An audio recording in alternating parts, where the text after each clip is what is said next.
Bonjour à tous. On va encore attendre une petite minute pour les derniers problèmes techniques et retardataires qui pourraient rencontrer des difficultés.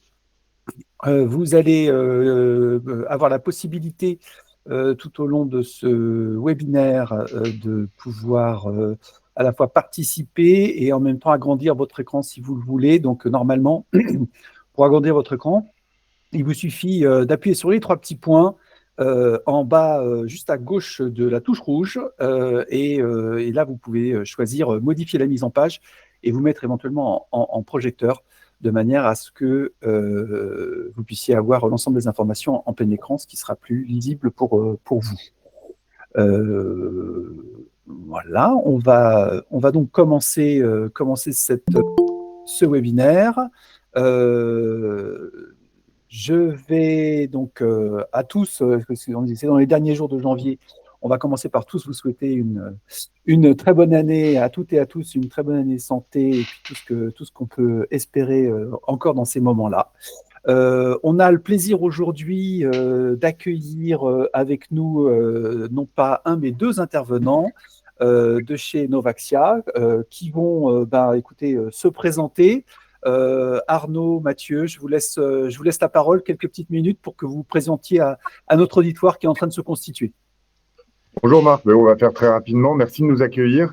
On est ravis d'être ici parmi vous ce matin. Donc moi je suis Mathieu Descou, je suis membre du directoire de Novaxia Investissement, la société de gestion du groupe Novaxia. Je suis un spécialiste du recyclage urbain et j'ai la chance chez Novaxia d'avoir en charge toute la gestion, la gérance des fonds et particulièrement l'immobilier. Bonjour, enchanté. Arnaud Guillepin, du coup, moi je suis directeur des investissements chez Novaxia, après un parcours dans le monde de la promotion et de la construction, et donc chez Novaxia depuis 2019. Ok, merci à tous les deux. Donc moi, Marc Sartori, je suis le président de Deep Invest. On va un petit peu rentrer dans le détail sur la présentation juste après de qui est Deep Invest. Moi, ça fait un peu plus d'une vingtaine d'années que je suis dans l'immobilier à des notions diverses. On va rentrer direct dans le sommaire. Donc, on va vous faire un petit topo Deep Invest, mais on va surtout parler, on va dresser à grands traits un bilan de l'année 2023, parce qu'il ne faut pas l'enterrer trop vite quand même, cette année si particulière. Donc, l'idée, c'est aussi de regarder des éléments critiques qui se sont passés. Et puis, on va essayer, allez, on se mouille un peu ce matin chez Deep Invest. On va vous parler des grandes tendances qu'on peut voir ou qu'on peut pressentir sur 2024. Puis après, je passerai la parole à nos deux intervenants qui, eux, vont vous décliner alors peut-être leur ressenti de 2023, parce qu'il faut quand même pas trop la passer trop vite sous silence, et puis voilà, dresser les déclinaisons sur 2024 avec certains de leurs fonds qu'ils peuvent vous proposer. Alors, Deep Invest, très rapidement, qu'est-ce que c'est ? C'est une fintech, c'est un cabinet qui existe depuis 2005. On a lancé en 2019 notre site internet deepinvest.fr. L'idée, c'était, on est à la croisée à la fois d'une fintech et en même temps d'un analyste financier, parce que c'est le statut qu'on a auprès de l'AMF. La particularité, c'est qu'on ne vend pas de part de SCPI. C'est ce qui nous donne nos statuts un peu particuliers sur le marché. L'objectif, c'est de démocratiser les fonds SCPI en utilisant la puissance des algorithmes qu'on a pu développer pour allier à la fois rentabilité, c'est ce que tout le monde recherche, et durabilité, c'est ce qu'on essaye de promouvoir avec nos différents intervenants. Et puis Deep Invest, quelques chiffres, c'est un peu plus, on a passé la barre des 1200 inscrits sur la plateforme. Et on a un peu plus, cette année, on a eu un peu plus de 40 millions d'euros qui ont été simulés sur les plateformes, à la fois d'encours et de portefeuilles proposés à la vente par nos partenaires CGP. Alors, qu'est-ce qu'on fait pour l'essentiel pour les CGP ? On va faire des analyses, des notations, on va en reparler avec Novaxia. On va faire aussi du géomapping de tous les patrimoines des fonds immobiliers. On va proposer toute la partie allocation de portefeuille et puis aussi des audits de marché, parce que on s'est rendu compte que beaucoup de CGP étaient un peu esselés dans leur choix stratégique et qu'ils avaient parfois besoin de se faire challenger. Et donc, c'est ce qu'on va leur proposer aussi via ces outils. Et puis derrière, donc la grande nouveauté 2024, c'est qu'on a effectivement mis à jour notre allocation de portefeuille avec voilà maintenant tout un onglet de synthèse qui va permettre extrêmement facilement et simplement d'avoir des indicateurs sur alors à la fois les portefeuilles, mais aussi sur les fonds au sein de ces portefeuilles qui peuvent éventuellement nécessiter l'attention des CGP, soit parce qu'il y a une liquidité qui est à surveiller, soit parce que il y a un endettement qui est un peu plus substantiel que la moyenne, la rentabilité, etc. Voilà. Donc ça, tout ça est désormais possible. Et évidemment, quand on donne la possibilité aussi d'importer l'ensemble des portefeuilles d'à peu près n'importe quel confrère, du coup, ça donne un outil assez performant et plutôt demandé. Et puis, l'événement 2024, c'est notre premier palmarès des SCPI durables qu'on va réaliser en partenariat avec l'Info Durable et puis les acteurs de la finance responsable. Pourquoi c'était important de faire un palmarès des SCPI durables? Parce que c'est jamais pour le moment encore adressé comme ça. Donc en fait, voilà, on va le faire avec nos partenaires. Novaxia sera en bonne place puisqu'il a été nommé dans les finalistes. Et puis la particularité, c'est qu'on a donc il y a 4 podiums, bureaux, commerce et diversifié, thématiques et résidentielles. Et puis le cinquième, c'est le podium des CGP, c'est-à-dire que les CGP peuvent voter pour toutes les SCPI qui ont obtenu plus de 50 sur 100 à notre DIPT Index durable. Et donc, ce qui est intéressant, c'est que justement, vous avez le droit de sélectionner parmi un peu plus d'une quarantaine de SCPI. Donc, ça vous laisse quand même pas mal de possibilités. Vous pouvez en plus gagner des petits cadeaux. Le lien, je le mettrai dans le mail quand on vous adressera tout ça pour vous remercier de votre participation. Voilà, allez, on commence par le premier, on rentre dans le vif du sujet, on commence par le premier sondage qu'on va vous envoyer là, comme ça, normalement, ça devrait être bon. Voilà, donc, premier sondage, quel souvenir vous laissera l'année 2023 en matière immobilière et plus spécialement en matière d'immobilier papier? 3 possibilités, on a fait un peu caricatural, mais c'est quand même pour que vous puissiez vous positionner. Première possibilité, 2023, une année de transition, bienvenue 2024. Deuxième année, 2023, Annus Horribilis, 2024 ne pourra pas être pire. Ça, c'est pour les plus pessimistes d'entre vous. Et puis, la troisième possibilité, business as usual, next please, comme ça, voilà, pour laisser la possibilité à tout le monde. Alors, je vais revenir sur ce slide, mais pour pouvoir voter, il vous suffit de vous déplacer en bas à droite. Vous avez un petit triangle, un carré, un rond. Vous allez choisir dans sondage et vous avez la possibilité directement de vous exprimer sur le sujet.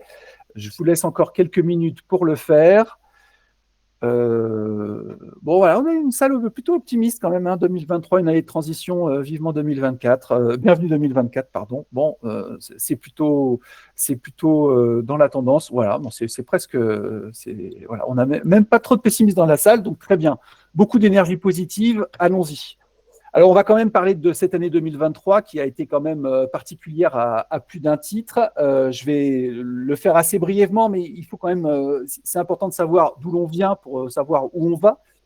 Donc, dans cette idée, on a effectivement subi ou vécu une année 2023 avec une hausse extrêmement brutale et rapide des taux d'intérêt qui n'avait jamais été connue dans l'histoire, puisqu'on est remonté jusqu'en 2000 quand même. Et globalement, on n'avait jamais vu ça jusque-là. On est passé de zéro ou pas grand-chose à plus de 4%. Donc voilà, l'immobilier, je l'ai dit toute l'année 2023, l'immobilier, c'est travailler avec des taux d'intérêt autour de 3-4%. Il n'y a pas de blocage majeur. Si ça avait été au-dessus, ça aurait pu devenir compliqué. Alors on est quand même dans une situation un peu compliquée, puisque 2023, on nous a annoncé beaucoup de choses, dont probablement une récession qui n'est pas intervenue. Alors, on a essayé de donner quelques indicateurs quand même. Vous voyez, indicateur du climat des affaires, bon, il y a un plongeon quand même qui est assez substantiel sur 2023. Jusque-là, on est raccord. Après, derrière, le gros problème qui s'est quand même posé, c'était probablement côté bancaire, puisque les banques, avec une augmentation aussi forte des taux d'intérêt, avaient restreint extrêmement fortement et violemment leur possibilité de prêter. Et donc, voilà, c'est probablement plus ça que l'augmentation forte, mais c'est vrai qu'il y avait quand même un certain nombre d'acteurs qui n'avaient pas connu des taux d'intérêt supérieurs à 2 ou 3 depuis quand même un certain temps. Donc, ça nécessite quand même une réadaptation et une acclimatation qui s'est fait quand même, on va dire, un peu à marche forcée sur cette année. Deuxième élément, sur la partie de là où on en était, on a vu en 2023 une augmentation extrêmement forte des défaillances d'entreprises. Alors, ça corrigeait une année 2020, 2019 et 2020 qui étaient un peu sous cloche. Donc, enfin 2020 surtout, 2021 qui était sous cloche. Donc voilà, on a une augmentation extrêmement violente, mais c'est un rattrapage de ce qui s'est passé par le passé. Il n'empêche qu'à la fin de l'année, où est-ce qu'on en est? Eh ben, on en est quand même sur le mois de novembre, on en est quand même à des taux qui restent 2 fois supérieurs à ce qui se faisait, à ce qui s'est fait jusqu'à présent. Donc voilà, on a quand même des éléments ici qui sont à surveiller. Et puis on voit ici sur ce graphique-là qu'on vous a résumé ici, un poids des défaillances des entreprises non financières, donc tout ce qui n'est pas bancaire, qui est en train de monter très fortement. Alors, monter jusqu'où, on ne sait pas, mais en tous les cas, on est quand même sur des bases pour les TPE, pour les petites entreprises, qui sont quand même qui sont des bases de la crise de 2008-2009. Donc, voilà, alors c'est d'autant plus intéressant à surveiller que bon, la vague est encore en train de monter sur ces indicateurs-là. Et monter jusqu'où, ça, on ne le sait pas, ou peut-être qu'on est arrivé à un plateau, on va voir ça dans les prochaines semaines. Et puis l'année 2023, moi j'ai quand même envie aussi de garder cet aimant-là qui est quand même assez structurant, à savoir que on a la BCE qui a quand même vraiment matérialisé le fait que les fonds immobiliers ouverts, dont font partie les SCPI, c'était devenu des acteurs systémiques du marché. Donc là, c'est un topo sur ce qui se faisait au niveau européen. Et donc, clairement, on voit bien que la France, il y a encore un potentiel de croissance qui est extrêmement fort si on compare la France, par exemple, à l'Allemagne. Mais ce sont des fonds qui ont dépassé le milliard de capitalisation au niveau européen. Et ça, c'est quand même un élément hyper structurant par rapport à ce qui se faisait jusqu'à présent, puis il y a encore quelques années. En 4 ans, le marché a pratiquement doublé de taille. Donc, ça veut dire qu'il y a de l'appétence pour ce genre de placement, mais ça veut dire aussi que c'est devenu des acteurs systémiques. Et c'est le pendant de ça qui s'est fait aussi dérouler en 2023, puisqu'on a quand même on a relevé 2 articles qui résument plutôt bien la position du régulateur. Le régulateur, en cours d'année, début d'année, à la fin du mois de mai, qui disait que les prix de l'immobilier pourraient chuter, d'après la BCE. Et puis, on a changé de discours à un régulateur qui est devenu beaucoup plus acteur dans la baisse, alors souhaitée ou souhaitable, ça c'est à voir, mais la baisse des prix, puisque à la fin de l'année 2023, la BCE a demandé aux banques de prendre en compte une nouvelle baisse des prix immobiliers. Et ça s'est retrouvé dans l'ensemble de ce qui s'est fait au niveau des SCPI, puisque pour la première fois depuis toujours, le régulateur a fortement demandé aux acteurs et aux gérants de faire une expertise en cours d'année pour voir un petit peu ce qu'il en était du patrimoine, alors que normalement, je rappelle que les expertises, c'est quand même une fois par an et c'est généralement au 31-12 de l'année. Et donc, on a les informations en général autour de février, mars de l'année suivante. Et donc là, on a eu le droit sur 2023, on aura donc 2 expertises, alors avec quand même des conséquences assez substantielles sur le marché qu'on va voir juste après. Deuxième petit sondage avant qu'on parte sur la partie perspective 2024. Je vais le lancer tout de suite. Toc, voilà. Quelle stratégie? Alors, il peut y en avoir on a mis au pluriel, mais en fait, on va vous aiguiller quand même. Quelle stratégie allez-vous adopter sur 2024 par rapport à l'immobilier, et plus spécifiquement sur l'immobilier papier? Je ne mise que sur les SCPI récentes qui s'en sortent mieux que les SCPI plus anciennes et qui doivent rajeunir leur patrimoine. J'ai arrêté de présenter ce support à mes clients car je n'y crois plus. Les fonds euros vont me sauver l'année 2024 avec des taux qui redeviennent attractifs. Ou je continue à proposer des SCPI après les avoir décortiqués. Il faut prendre le temps d'analyser les fonds les uns par rapport aux autres. on vous laisse voter. Alors, je refais le petit écran. Pour les sondages, en bas à droite, un triangle, un rond, un carré, et vous choisissez le choix qui vous intéresse le plus.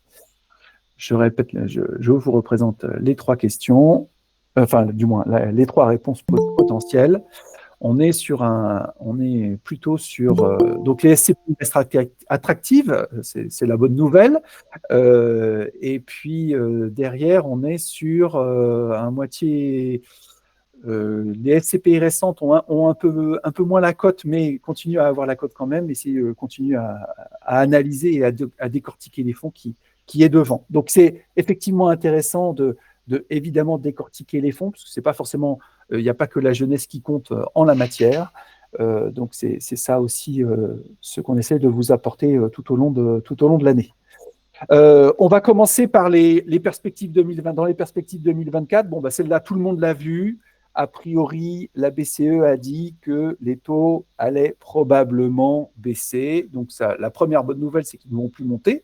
C'est une appaliste, mais c'était important de le noter. Donc, ça veut dire quand même on rentre dans un environnement qui est de nouveau, si tant est qu'on puisse dire qu'il est prévisible, du moins qu'il est un peu plus bordé. Et c'est probablement ce qu'attendaient les banques pour pouvoir de nouveau rentrer dans une dynamique un peu plus large de prêts immobiliers, parce que c'est quand même le grand outil. Ça veut dire aussi que derrière, alors il y a encore un petit attentisme, mais ça veut dire derrière qu'on va quand même sortir de ce marché où tout le monde se regardait un petit peu sans savoir exactement ce qui allait se passer. Le fait d'avoir une visibilité sur le déroulé du taux va quand même permettre de baliser un peu plus facilement tout ceci. Alors après, derrière, bon, on a essayé de se mouiller un peu. Quelles sont les tendances? Allez, on y va, on essaie de voir. Alors, les tendances, la prévision est impossible. On en est tous d'accord. Je pense que le Covid a montré très largement que, voilà, et les années qui sont suivies ont à chaque fois été toujours extrêmement prolixes en événements divers et variés. Bon, on va quand même repartir sur des bases qu'on connaît. Donc, les taux ont atteint un plateau, ça on en est à peu près convaincu. Les banques vont de nouveau prêter, ça aussi on en est à peu près convaincu. Sur le volet de la récession, tant annoncée sur 2023, elle n'est pas là. Maintenant, on l'annonce pour 2024 peut-être potentiellement, mais on en est beaucoup moins sûr. Donc voilà, ça on en est, ça c'est voilà. Et puis on a quand même maintenant une dimension liquidité qui est quand même extrêmement importante, parce que l'année 2023 nous a fait quand même toucher du doigt une partie des fonds immobiliers, même des très gros, qui pouvaient pour autant avoir des problèmes de liquidité. Et ça, c'est quand même un des grands enseignements de 2023, que la taille ne fait pas tout, la capitalisation en la matière ne résout pas tous les problèmes, puisqu'on a eu des fonds, par exemple, chez Amundi, nous, qui ont monté en termes de délai de cession, alors qu'il y avait une profondeur de marché qui était censée être quand même substantielle. Donc, c'est quand même une dimension qui est désormais à surveiller de près, puisque on en parlait, nous, il y a encore quelques années, mais tout le monde nous disait, mais non, mais il n'y a pas de problème de liquidité. Bah, si, sur les SCPI, c'est un des éléments que vous pouvez avoir, c'est une dimension de liquidité. Et puis derrière, et ça, quel que soit le marché qu'on puisse regarder, alors le mois prochain, on fait un topo marché sur les SCPI du 4e trimestre et sur les marchés immobiliers par la même occasion. Ça nous donnera l'occasion d'avoir tous les éléments de marché sur l'année 2023, mais la demande locative en 2023, elle est restée forte et elle est toujours présente. Alors, pas sur l'ensemble des biens, et c'est probablement un aussi des enseignements, c'est quand même de dire que la demande locative est là. Donc ça veut dire que si un bien est en adéquation avec la demande, eh bien normalement il devrait trouver preneur. Voilà. Puis dernier élément, évidemment, les JO vont se tenir en 2024. On ne sait pas dans quelles conditions, mais ça a quand même un poids et un impact. Et on va le voir. Alors, on a mené un petit jeu, en fait, où on a pris les 6 segments d'activité, on va dire purs, entre guillemets, pour avoir une vision globale de ce qui se passe sur ces segments. À chaque fois, on a essayé de prendre des indicateurs, par exemple, profondeur du marché, la dynamique du marché, les contraintes réglementaires, l'orientation des prix et puis les risques du secteur. Alors, je ne vais pas tous les détailler parce que ça serait un petit peu fastidieux. À noter quand même qu'on avait historiquement un secteur des bureaux sur les SCPI qui était quand même un secteur extrêmement phare. Ce secteur, il n'a pas été remis en question en 2023, mais clairement, on est quand même sur une orientation des prix qui est assez.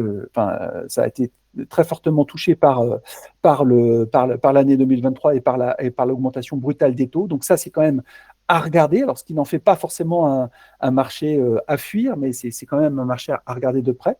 Et puis, deuxième segment un peu historique sur les commerces qui, lui, a des risques qui sont directement liés aux acteurs du secteur, puisque c'est généralement plus petit, et puis aux contraintes réglementaires et environnementales qui restent encore à venir avec tout ce qui est zéro artificialisation des sols.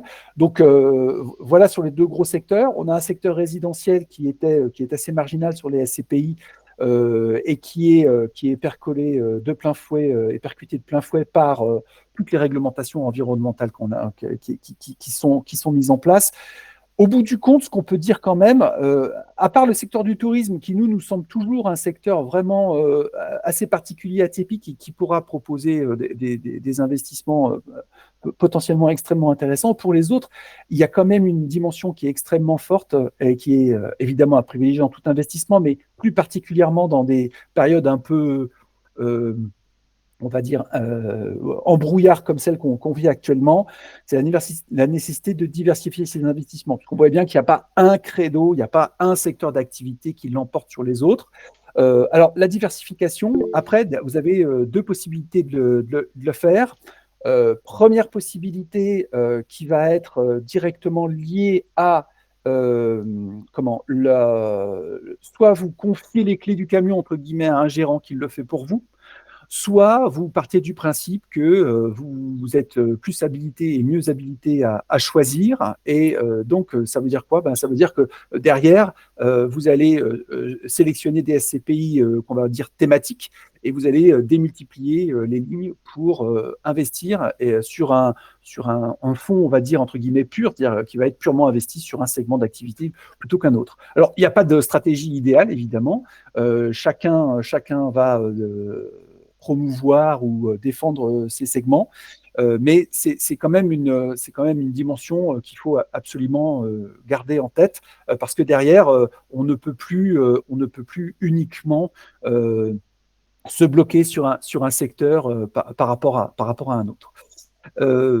Voilà pour l'essentiel. Alors, j'en profite. Vous pouvez effectivement poser des questions dans le chat. Donc, il y a un des participants qui a trouvé le moyen de poser la question. Alors, je vais en profiter pour répondre tout de suite à cette question. Et puis, au cours de la présentation, n'hésitez pas à les poser. Alors, la question est, quels sont les risques que vous avez identifiés sur la logistique dans un monde où l'e-commerce continue de se développer massivement, et avec une ambition de réindustrialisation locale qui va nécessiter d'augmenter massivement les zones de stockage? Alors, merci pour la question. Effectivement, on a mis la logistique avec un risque sur le secteur. Alors, le risque, nous, sur la logistique, on le voit clairement sur la capacité intrinsèque d'un bien immobilier. Parce que, moi, j'ai un gros parcours immobilier. Pour nous, l'immobilier, l'une des principales caractéristiques, c'est ce qui contribue à son amélioration dans le temps, à son appréciation dans le temps. Donc, l'appréciation des actifs, c'est sa singularité. C'est souvent, on dit toujours, les 3 E, c'est son emplacement. Et dans cette dimension-là, la logistique, c'est quand même un secteur où, si je le résume, qu'est-ce qui va différencier un entrepôt nord de Lyon, sud de Lyon? A priori, pas grand-chose. L'emplacement ne va pas y faire grand-chose. Et donc, voilà, c'est un des segments où on n'a pas encore de certitude sur cette dynamique-là. Mais voilà, après, derrière, ce sont des pistes et des tendances. Et après, c'est des convictions qui s'appliquent. Alors, si vous avez la conviction que la logistique peut s'apprécier, eh bien, écoutez, allez-y. Mais voilà, nous, on a toujours cette dimension de valorisation du patrimoine qui est, nous semble-t-il, relativement faible sur cette dimension-là. J'ai beaucoup parlé, on va faire le dernier sondage, et puis juste après, je vais laisser la parole à nos invités. Alors, le dernier sondage, c'est plus aussi pour qu'eux puissent vous connaître plus facilement. La question est la suivante. Connaissez-vous les différents supports d'investissement proposés par Novaxia Investissement? 3 réponses. Oui, je connais bien leurs fonds et je les propose régulièrement. Deuxième possibilité, je connais Novaxia Neo, mais je ne croyais pas qu'il y avait d'autres fonds chez Novaxia. Ça donnera peut-être la possibilité à nos intervenants de dresser un portrait en fonction du planning. Et puis, troisième possibilité, je ne connais ni les fonds ni le gérant. C'est pour mieux les découvrir que je me suis inscrite à ce webinaire. Alors, les votes sont ouverts. Bon, on a une salle qui connaît plutôt Novaxia, mais qui ne sont pas forcément au courant que vous avez d'autres fonds. Donc, ça peut être intéressant aussi, éventuellement, si vous voulez. Mais on avait accès à SCPI, mais si vous voulez rajouter, et on a des gens qui ne vous connaissent pas. Ah, le je ne vous connais pas est en train d'arriver. Donc, bon, voilà. Vous allez avoir de quoi faire. On va pouvoir y remédier. Parfait. Allez, je vous laisse. Alors, j'arrête de partager mon écran et Ok, je vous on prend le laisse relais. partager le vôtre. Toc. La technique suive. On a testé, normalement, ça marche. Normalement, ça marche. Tout est dans le normalement. Alors, suspense. Est-ce que vous voyez bien? Ça marche. C'est génial, c'est génial. Eh bien, merci beaucoup de nous accueillir encore, Marc. Et puis, on est enchanté d'être là pour vous parler de Novaxia. Donc, on va dire 2 mots de Novaxia Investissement. Donc, Novaxia Investissement a une spécificité. On a une société de gestion, un peu plus de 2,2 milliards d'actifs sous gestion.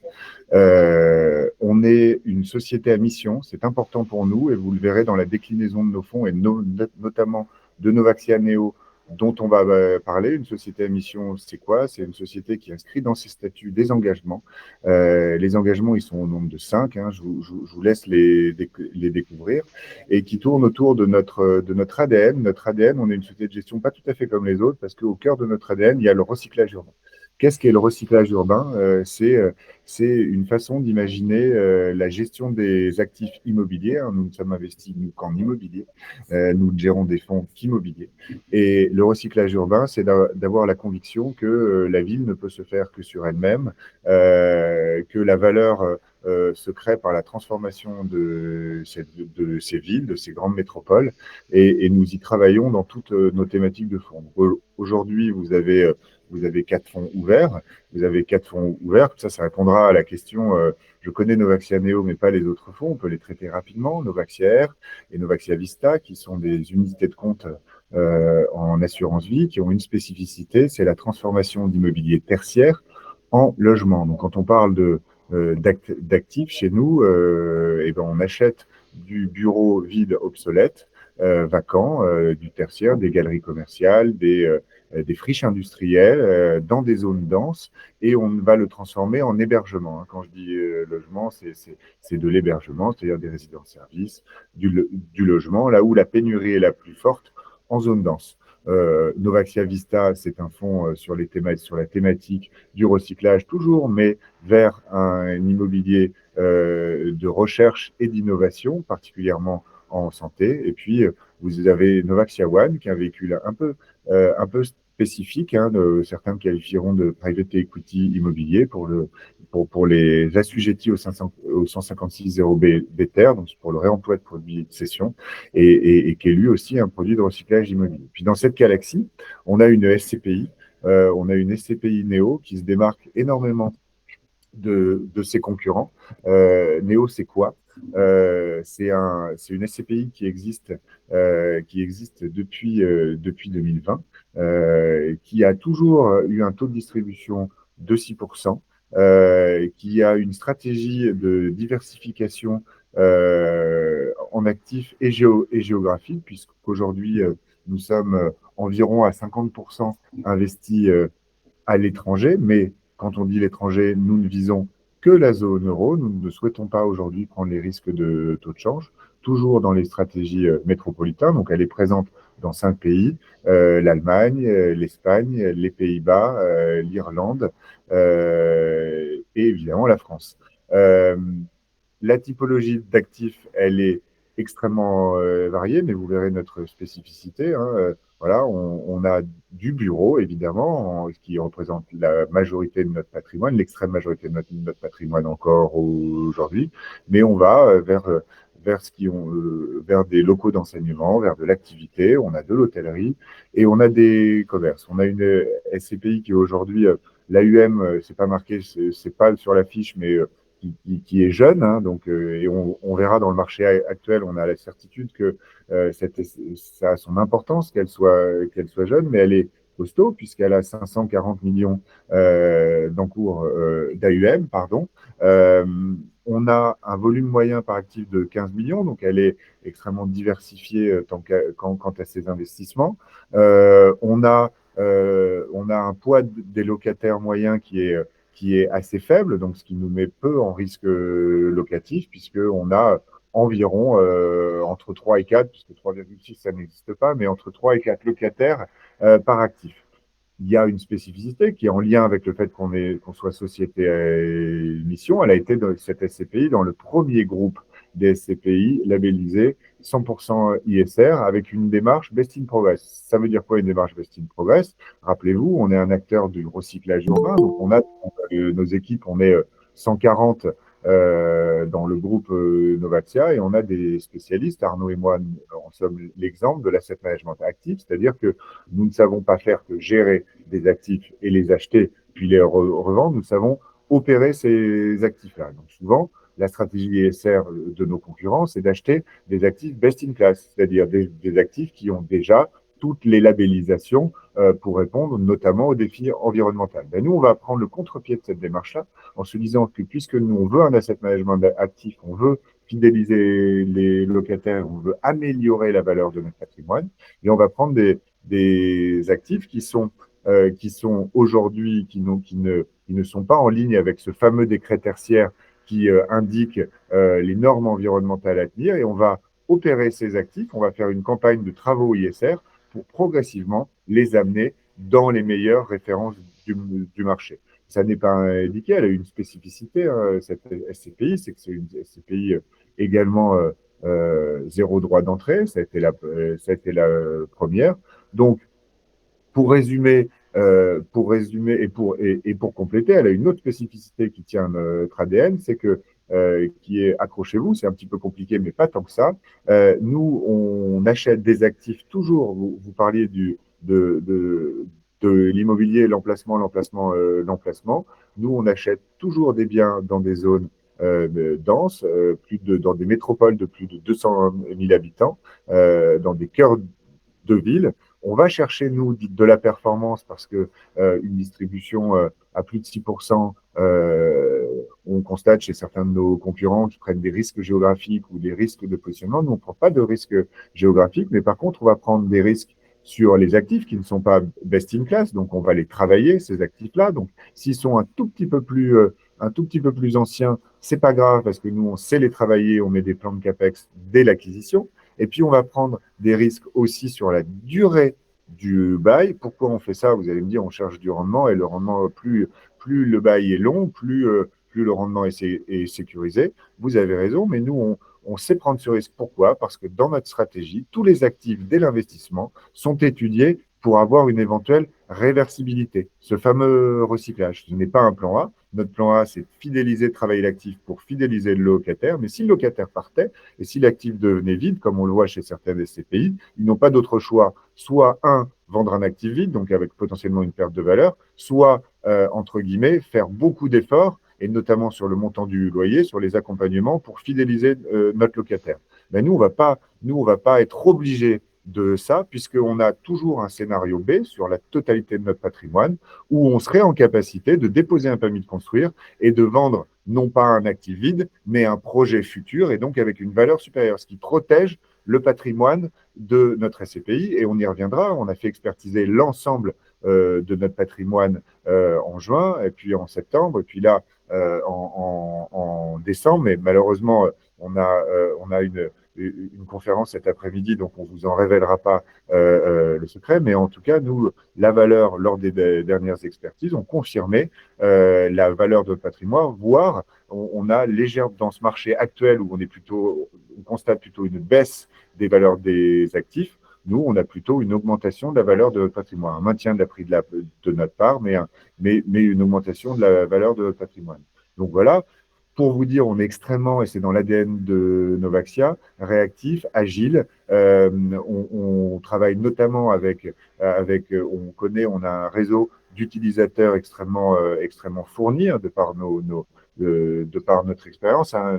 Novaxia Investissement, Novaxia est une société qui existe depuis 15 ans, donc avec un réseau, un trackback, et donc on fait notamment une démarche de sell and leaseback. Ça veut dire quoi pour une entreprise? Parfois, les entreprises vendent leurs actifs et restent locataires. Donc, c'est exactement ce qu'on opère. Donc, vous dire, je vais passer la parole à Arnaud qui va vous en dire plus sur notre stratégie d'investissement. Donc oui, merci Mathieu. Effectivement, on est opportuniste, mais on applique une grande sélectivité. Si on regarde 2023, on a investi pour 90 millions d'euros en 2023, ce qui correspond à peu près à 5 actifs, et donc un volume moyen très liquide par actif, puisqu'on est à 18 millions d'euros. Mais pour acter 5 actifs, c'est 400 dossiers étudiés d'un point de vue géographique pan-européen, et pour une valorisation de plus de 9 milliards.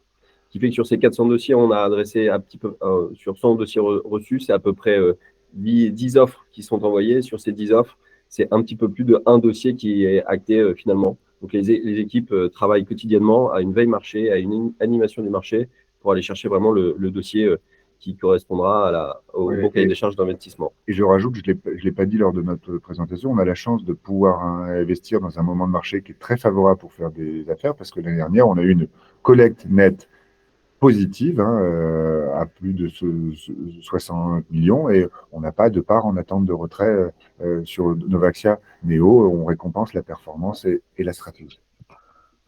Donc aujourd'hui, si on fait un état à date du patrimoine de Novaxia Neo, c'est 36 actifs immobiliers pour 130 locataires, donc effectivement une moyenne de l'ordre de 4 locataires par actif. On n'est pas surexposé sur un monopreneur.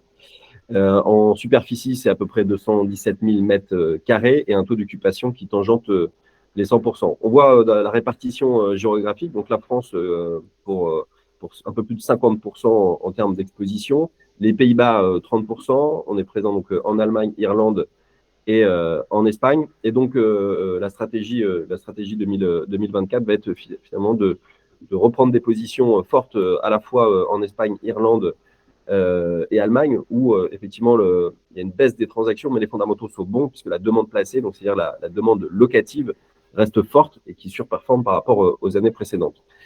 On voit effectivement sur la partie gauche, donc la stratégie d'investissement diversifié, c'est de se dire on achète un actif où il y a une bonne localisation, un bon locataire, un bon rendement, une durée de garantie des loyers importante. Les équipes d'asset management ont vocation à fidéliser les locataires et la stratégie ISR est un moyen puisque c'est discuter ensemble.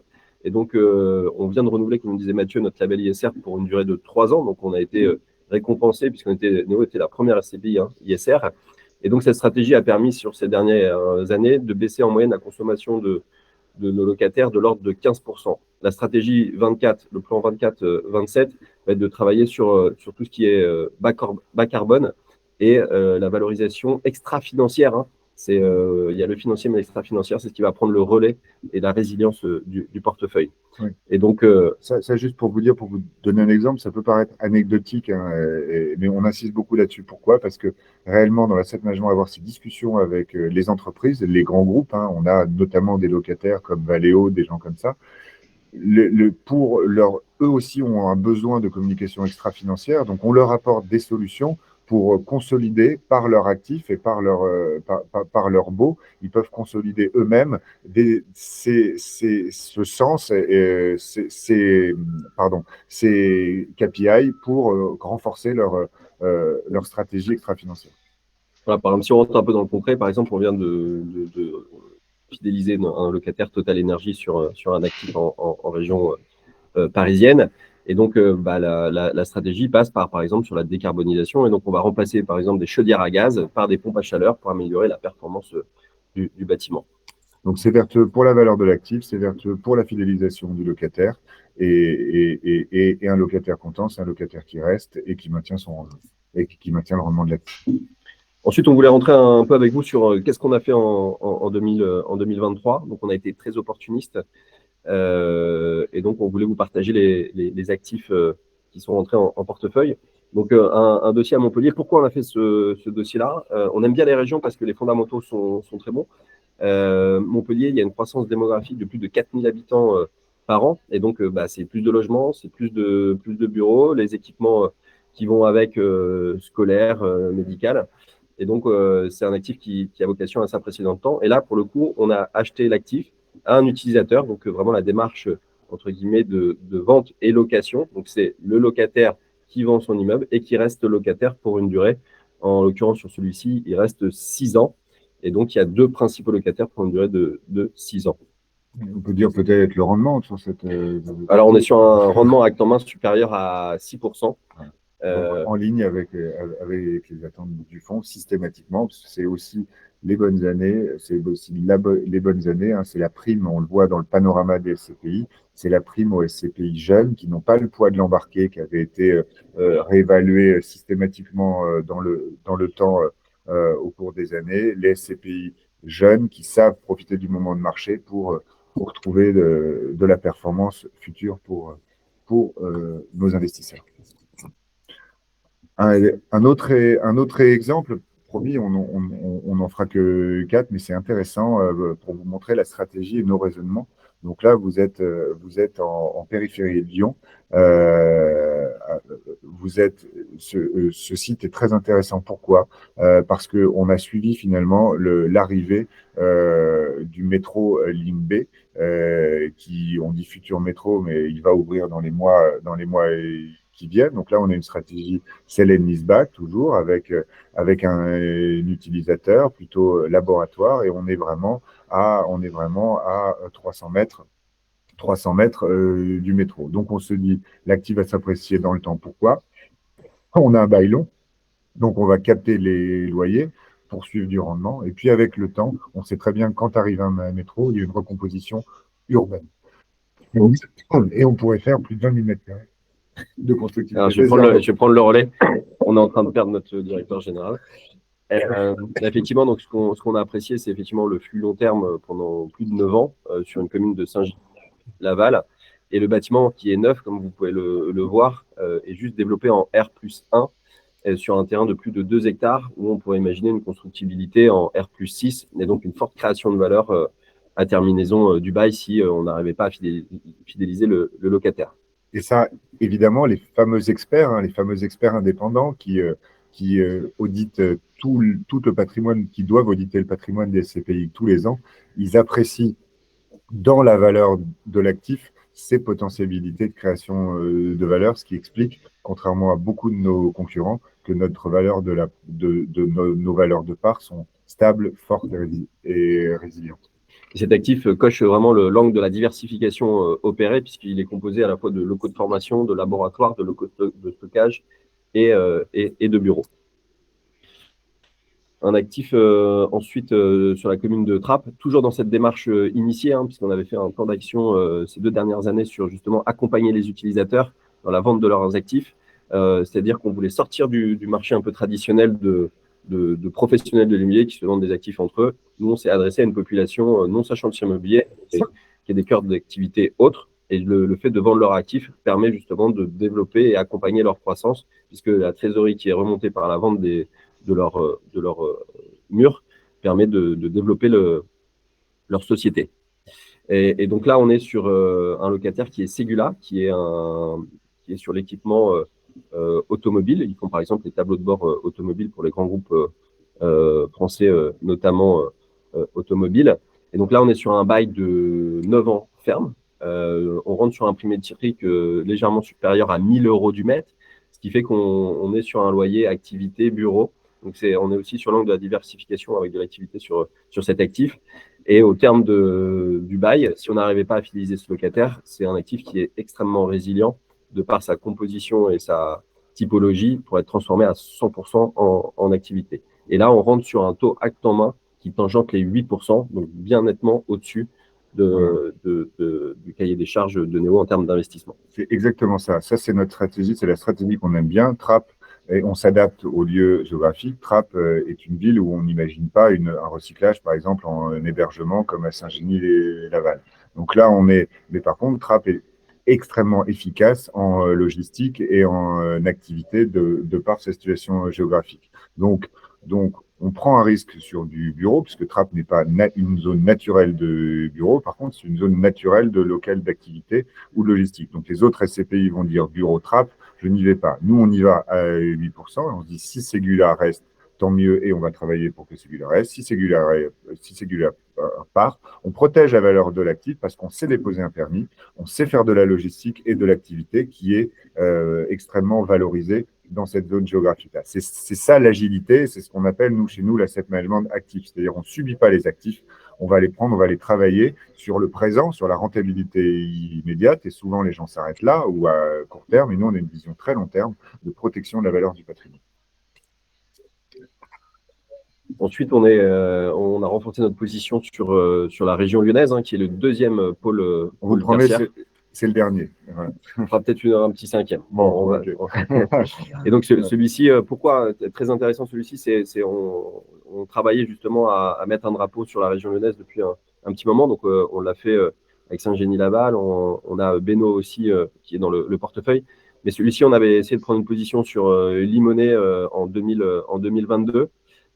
Finalement, on était un perdant d'une consultation et sur une autre SCPI qui avait remporté le sujet sur un prix métrique de l'ordre de 3 500 € du mètre carré. Et là, le contexte aidant et sur une stratégie opportuniste, on est rentré à 2 700 €, donc sur un taux acte en main de 6,28, là où nos cousins, pourrait-on dire, ont acheté à un taux de l'ordre de 4,50 l'année précédente. Donc là, c'est vraiment une opportunité de marché avec un leader du conseil, Sopra Steria, en tant que locataire, qui a libéré l'immeuble d'en face, qui appartenait à une autre SCPI et qui s'est reconcentré sur cet immeuble, qui est le flagship du pôle de Limonest et qui remet des travaux, qui réorganise finalement sa manière de travailler avec plus de flex office, donc qui a remis de l'ordre de 1 million € de travaux de sa poche pour accompagner cette nouvelle méthode de travail.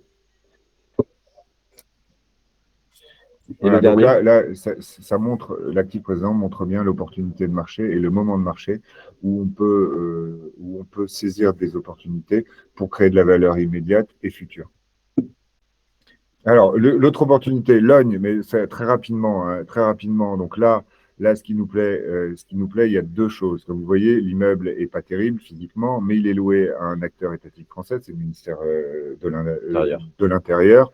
Donc, on a plutôt un locataire solide, long terme. Et puis, on est à 5 minutes à pied du RER A, le RER A qui rejoint Paris évidemment très très rapidement. Et on a étudié le PLU, c'est-à-dire le plan local d'urbanisme, permet une réversibilité, c'est-à-dire qu'on peut le transformer en résidentiel qui a une valeur, notamment pour des investisseurs. On l'a étudié, on pourrait avoir des opportunités en résidence étudiante, notamment puisqu'il y a une liaison très rapide avec des pôles de compétitivité. Donc voilà, donc là, on a un locataire solide, un immeuble sur lequel on va adopter une stratégie SR pour le rendre meilleur, le ministère de l'Intérieur sur un bail assez court. Si le ministère de l'Intérieur part, ce qui n'est pas envisagé, ce qui n'est pas envisageable de nos discussions avec eux, on a ce plan B qui toujours protège de la valeur. Voilà, ces 5 exemples, c'est ce qu'on a fait l'année dernière, nous permettent d'illustrer notre stratégie et ce pourquoi on est différent dans le marché. Alors, rassurez-vous, on a investi, mais le sujet de la liquidité marquant parallèle est un sujet important. Notre poche de liquidité statutaire est maintenue et on compte sur et on la préserve évidemment volontiers. On ne saisit des opportunités que quand elles sont excellentes, quand on est sûr de deux choses. Qu'elle assure une diversité à nos actifs et qu'elle assure un rendement dans le marché actuel supérieur au rendement que nous constatons sur notre SCPI. Et puis 3, qu'elle a ce potentiel de sécurité parce que ça crée de la valeur et ça protège la valeur pour nos investisseurs. D'ailleurs, vous voyez, donc 2019, ce n'est pas une année complète, donc le 7,26, mais il existe quand même. Donc, vous voyez, on est plutôt métronomique dans la performance, dans le taux de distribution que nous proposons à nos investisseurs. Donc, il faut un peu de patience pour avoir le taux de cette année, mais vous avez une fourchette qui est de plus en plus resserrée. Un peu de patience, il sera annoncé officiellement cet après-midi, mais vous voyez, il est compris entre 6,25 et 6,60. On a un TRI, ce qui est intéressant aussi, c'est que le TRI de notre SCPI est également intéressant. On parle souvent de taux de distribution, rarement de TRI. Il est de 6,75. Voilà, on a collecté 62 millions, je vous l'ai dit. Et puis aujourd'hui, vous pouvez faire investir vos clients à partir de 187 € minimum. On est récompensé par de nouveaux prix et notamment et ça nous tient beaucoup à cœur sur ce côté innovant et cette stratégie d'impact avec ce label ISR, parce que chez nous, c'est vraiment on ne mélange pas les travaux, donc ça n'est pas, est-ce que un label ISR est facile à obtenir, difficile à garder, donc on est très content d'avoir eu ce renouvellement. Chez nous, on n'envisage pas les travaux d'ISR en mélanger aux travaux usuels d'entretien des bâtiments. On a vraiment deux stratégies sérieuses qui sont convergentes dans la valeur de l'actif, mais qui sont l'une à côté de l'autre, et avec des budgets importants qui sont prévus. Donc on est, nous, très confiants pour parler de 2024, sur lequel on envisage de maintenir un taux supérieur à 6%. Je rajouterai qu'on a un niveau de RAN, on n'en a pas parlé, de report à nouveau qui nous permet d'être très confiants sur d'éventuels événements de marché non prévus et passer une tempête qui arriverait que nous ne connaissons pas. Donc on est à la fois très optimiste sur le marché en se disant que c'est le moment de marcher avec le cash collecté, cette collecte nette, pour aller saisir des belles opportunités qui créeront de la valeur sur le long terme, pour confirmer nos ambitions de performance, et puis très prudent dans notre gestion, avec une gestion ISR vraiment rigoureuse et du report à nouveau, ce qui n'est pas le cas de toutes les SCPI, qui vient protéger vos clients d'éventuelles turbulences locatives. Ok, et donc les actifs s'emploient à faire encore mieux en 2024 en taux de distribution. Et aujourd'hui, on a un pipeline, un portefeuille d'opportunités immobilières de plus d'1 milliard déjà identifié sur un plan pan-européen avec des taux supérieurs à 7. Peut-être l'équipe investissement, Mathieu, Sales, pardon, en relation avec les CGP. Pour accompagner. Donc une équipe de choc géographique qui se déplace.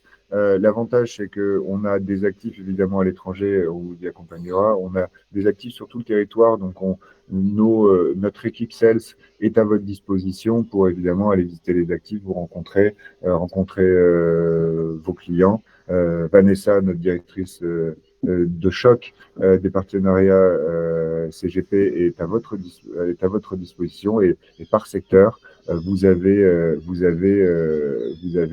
un chargé qui est sur le terrain, et c'est important pour nous d'aller à votre rencontre, de faire vivre nos produits et vous donner de l'argumentaire mieux qu'Arnaud et moi nous le faisons. Enfin, on espère avoir été clair pour répondre à toutes vos questions. Si vous en avez d'ailleurs. Voilà, vous avez. Merci beaucoup pour tous ces éléments. Effectivement, si vous avez des questions, c'est le moment. On va laisser la salle réagir. Moi, j'en ai plein en fait par rapport à ce que vous avez, ce dont vous avez parlé, mais par rapport à peut-être par rapport à la tendance et à la sélection, vous parliez de 400 pour 1. Cette tendance, c'est stable, on va dire, ou est-ce que la conjoncture fait que vous en avez de plus en plus, ou comment ça se positionne? Oui, on en a de plus en plus. On en a de plus en plus parce que certains autres acteurs ont besoin de faire de la liquidité, pour être clair. Donc il y a des points de liquidité, donc on en profite. Être en cash est une vertu, est une opportunité formidable dans le marché actuel. Et puis sur le tertiaire, voilà, certains n'ont pas cette capacité que nous avons à faire de l'asset management actif. Donc il y a le décret tertiaire qui est une épée de Damoclès au-dessus de la tête de certaines SCPI qui ne savent pas améliorer les actifs, qui ne savent pas opérer. Donc la solution de facilité ou la solution nécessaire pour faire la liquidité, c'est de vendre. Donc nous, nous, avec notre expertise et notre savoir-faire, eh bien, on peut regarder les actifs différemment et y voir là où les autres y voient un pépin, nous, on voit des pépites à travailler. Très bien. Je ne sais pas s'il y a des questions dans la salle. A priori, non. Écoutez, je pense que, sauf si vous avez un dernier point, donc Vanessa Rodriguez est effectivement à votre disposition. On va envoyer un petit mail avec les coordonnées à l'ensemble des inscrits. Vous allez retrouver aussi le replay d'ici quelques jours qui sera disponible. Il me reste à vous remercier tous les deux, messieurs. Merci beaucoup de votre participation. Très précise et très qualitative. Donc ça c'est toujours très intéressant pour nos interlocuteurs. Et puis voilà, on est disponible. Si vous avez des questions, n'hésitez pas après coup. Merci Marc, merci à tous. Merci. Passez une bonne journée. Merci à vous, bonne journée à tout le monde, à très bientôt. J'en profite pour annoncer le webinaire du mois prochain qui sera dédié au marché des SCPI au 4e trimestre 2023. Voilà, allez, à très bientôt, au revoir.